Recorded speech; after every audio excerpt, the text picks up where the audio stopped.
10-minute video, depending on where we go with this, regarding the podcast I released yesterday on the question about what is SEO and digital marketing in 2020 and how businesses should be approaching SEO and digital marketing in 2020. So the podcast went into detail about storytelling. It went into detail about the importance of storytelling around brands and how you should think about SEO in 2020, and thinking about how can I tell more interesting stories using social media, using Google, blogging, platforming, whatever platform I have at my disposal or what platforms I wish to use. How do I clearly build content around my products and services and create context around my products and services, and how I differentiate and solve problems. Too many businesses, and I've had quite a few calls this month, and it's clearly evident that no matter whether a private investigator from Perth calls me or whether a solar light installer calls me, or what was the other guy? There was another one that called me. Anyway, it doesn't matter. The point is they continuously try to convince me that they want to improve rankings on Google, and just thinking and convince me that they need to do SEO because they need more sales. Now, they definitely need more sales, right? In business, we all could do with more sales. So it's not that is a unique problem to you. It's what is the best way to use SEO to build my brand that will then lead me to build more sales later on, to generate more sales later on. And I think that is what most businesses are getting confused in, how they deal with SEO and how they deal with digital marketing in general. Thinking about, look, can you rank for my 10 bullshit keywords because I need these keywords ranking because they're going to make me money, versus, how can I build a brand through content? How can I produce a strategy that's going to discuss my business in intimate detail, and how to form bridges between my business and my customer base to trust me even before they've dealt with me. And I think that is the critical component in how we should be thinking about SEO and digital marketing. SEOs now, they make a lot of money with just, someone calls up, I've got to rank these 10 keywords, I want to improve my conversion rate, I want more traffic to my site, which of course, that's the whole point of search engine optimization and improving your website's brand authority and recognition in the marketplace. But the tactics to get there, the strategy to get there, and thinking about SEO from a point of view that you want to build your business on this platform, so whatever comes tomorrow, we're able to transition our brand from one platform to the other. And I think too many businesses these days are trying to just use SEO as the old way. And the problem is, when I started in SEO, this microphone's way too big if I want to move my hands everywhere. When I started in SEO, people will to improve your SEO rankings, you need links to your site as one, especially the more competitive the industry that you're in, you need more links. So just to give a bit of context, but to get links back when I started in 2007, 2008 was a lot easier than now. And the reason for that is because people understand the value of a link in 2020 versus back in 2008, where sort of no one really understood it and how valued it really is due to the growth of search engines. So there'll be businesses going around and they would have Ferraris and Lamborghinis, and they were selling their Ferrari and Lamborghini as if it was just a general Toyota Corolla. Nothing wrong with Toyota Corollas, but it's not a Lamborghini. And so what people were doing is asking, hey, can I have a link here, blah, blah, blah. Can you link to my website? And, I'll give you $100, when in fact they should have probably given $10,000. And this is somewhat happening already in influencer marketing, where someone might have 30, 40,000 followers, and their followers is your business demographic. And look, influencers now are probably getting smarter in working out. I've got 40,000 people that matches this business's target market. If I'm going to put up their product, I'm going to probably demand 60 or 50, 60 grand a post, depending on what the product is and how qualified their audience is and so forth. But back in 2007, if someone wanted to link to you, and in SEO, links to a website is like money to a stock market, right? So it's huge in terms of the importance, and people didn't really know that. And so SEOs such as myself could easily, get a link for $100 that we should have paid $10,000 for. Now in 2020, this is not the case. Businesses and the wider internet community understand that SEO requires and links are far more harder to come by, and they're much more expensive than what they ever were before. And so that's changed the SEO industry in the last few years. People cannot manipulate it like they could before. They couldn't sort of just do all this dodgy black hat work against Google's quality guidelines.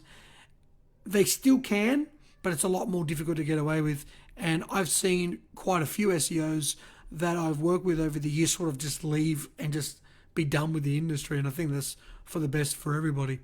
Because if your only intention is to manipulate a market or an algorithm rather than build a brand, then you shouldn't be in this industry. And so I think the best way to go about developing a successful SEO strategy is keeping an eye on what matters in SEO, which is important, but also thinking about building my brand using SEO, because tomorrow it might be something else. Now, do I think that that search is going to die? No, but how we search will inevitably change. It always has. And people will tell me now all the time that they're using voice search more frequently now than they even did a year ago. So the emergence of voice is going to become hugely important. And I just wanted to create this really quick video just so people can watch and think about, how do I build an interesting story around my products and services? How do I create a content strategy that people want to fall in love with what I do even before they dealt with me? See, Steve Jobs is a marketer that I admire deeply, and I think he's one of the heroes of the marketing industry.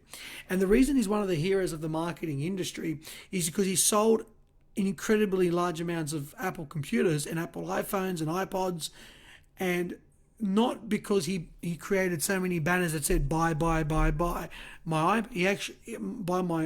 product. He actually produced content in context.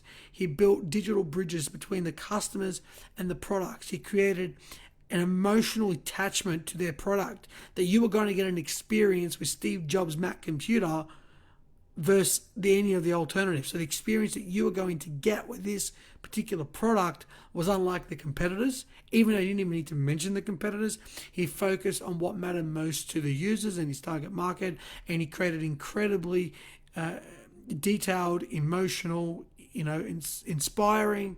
He created the bridges between a small community wanting the Apple computers to a global phenomenon.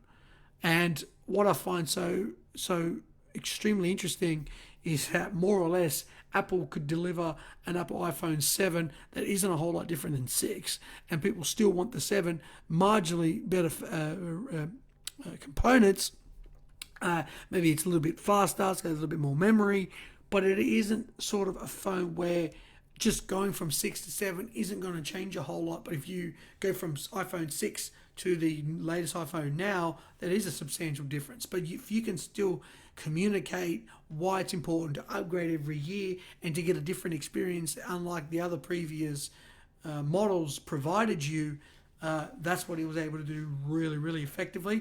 And it's something that I sort of admire in terms of from a marketing point of view, because he did a lot of seminars, he did a lot of PR, and it was incredible just to watch his PowerPoints, presentations and keynotes on, delivering speeches that, were very, very interesting. And so it's incredible to think about how businesses are thinking about SEO and their business, and not many of them are thinking about what is the end game here? What am I trying to achieve? Using SEO. What happens when the SEO as we know it changes?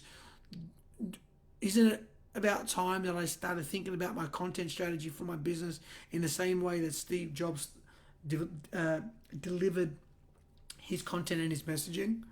He didn't try to produce content that was just,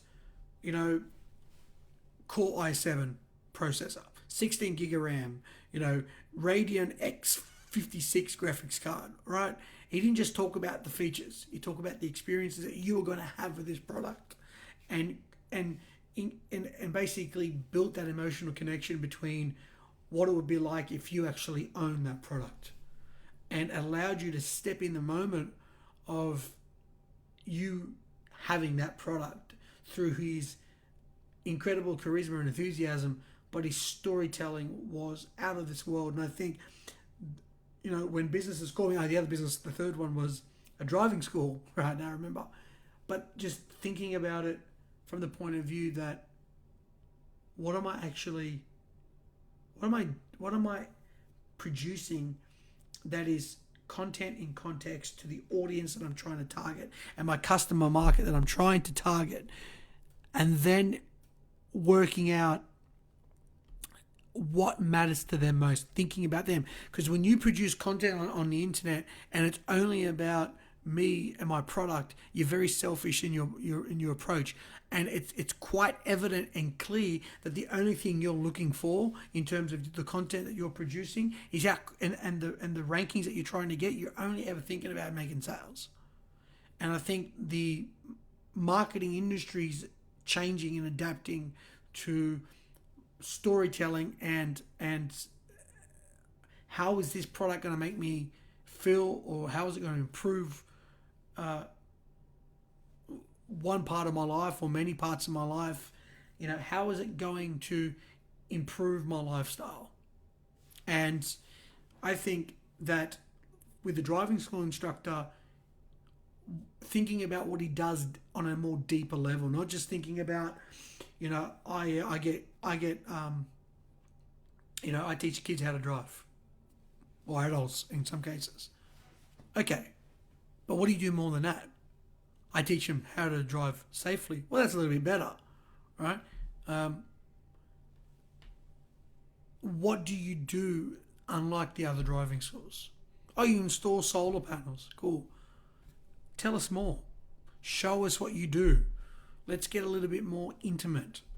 And I think intimate marketing, if you will, something I'm going to potentially coin, all right? Intimate marketing, right? Going deeper and expressing yourself more as a business. And remember that the people that you're talking to are humans. And so if you trying to come off too aggressive, you're just going to scare people off.